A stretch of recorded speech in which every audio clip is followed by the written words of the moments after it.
అనువైన స్థలం, అందమైన గృహం, ప్రశాంతమైన జీవితం మా స్వప్నం, మా లక్ష్యం. హైదరాబాద్లోని జూ పార్కును సాధ్యమైనంత వేగంగా షాద్నగర్కు తరలించేందుకు ప్రభుత్వం ప్రత్యేక దృష్టి సారించినట్లుగా తెలుస్తోంది. ఇందుకు అనుగుణంగా జూ అథారిటీ అధికారులు ప్రతిపాదనలు కూడా సిద్ధం చేసినట్టుగా సమాచారం. 1963 అక్టోబర్ 6న ఏర్పాటు చేసిన నెహ్రూ జూలాజికల్ పార్క్ సుమారుగా 380 ఎకరాల్లో విస్తరించి ఉంది. ఇందులో దాదాపుగా 1500 జంతువులు, వివిధ రకాల పక్షులను సంరక్షిస్తున్నారు. అయితే హైదరాబాద్ చుట్టుపక్కల పరిశ్రమలు పెరిగిపోయి విపరీతంగా కాలుష్యం వెదజల్లుతుండటంతో వాటి మనుగడ ప్రశ్నార్థకంగా మారింది. దీన్ని దృష్టిలో ఉంచుకొని అధికారులు జూ పార్కును షాద్నగర్ సమీపంలోని అటవీ ప్రాంతానికి తరలించే ప్రతిపాదనలు సిద్ధం చేశారు. కమ్మదానం గ్రామ శివార్లో సుమారుగా 947 ఎకరాల అటవీ భూమి ఉంది.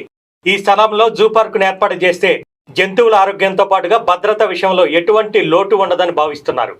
షాద్నగర్ ప్రాంతం రానున్న కాలంలో పర్యాటక కేంద్రంగా వెలుగొందనుంది. ఇప్పటికే కొత్తూరు పరిధిలోని జహంగీర్ పీర్ దర్గా, రాయికల్ రామలింగేశ్వర స్వామి దేవాలయాలకు భక్తులు పెద్ద ఎత్తున వస్తున్నారు. ఈ ప్రాంతాలకు స్థానికంగా ఉండే వాళ్లే కాకుండా ఇతర జిల్లాల నుంచి కూడా భక్తులు తరలివస్తున్నారు. జూ తరలివస్తే షాద్నగర్ ప్రాంతం నిత్యం సందర్శకులతో కలకలలాడుతుంది. షాద్నగర్ ప్రాంతంలో ఇప్పటికే భూముల ధరలు ఆకాశాన్ని అంటుతున్నాయి. జూ తరలింపు ప్రతిపాదనలు తెరపైకి రావడంతో రియల్ రంగం పరుగులందుకుంది.